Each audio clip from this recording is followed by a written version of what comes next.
Shalom sa lahat ng mga tagapanood sa channel na ito.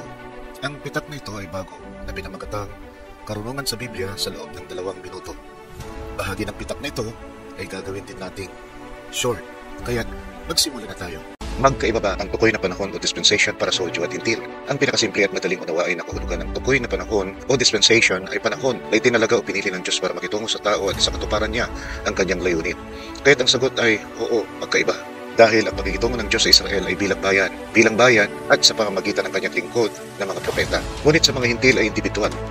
Mula sa CP sa Philippians chapter 2 verse 12 ay ganito ang sinasabi: lubusin ninyo ang inyong pansariling pagkaligtasan na may takot at panginginig. At upang magawa nila ito, sila ay binigyan ng Santo Espiritu para magabayan sa lahat ng katotohanan at pagpapahayag ng mga bagay na magsisitati.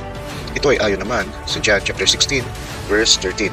Mahalaga na makita natin ang pagkakaiba, dahil kung hindi, mawawala sa hulog at magkakabuhol-buhol ang pagkahulugan o pagpapaliwanag ng mga propesiya, lalo na ang 70 sanglinggo ng Daniel.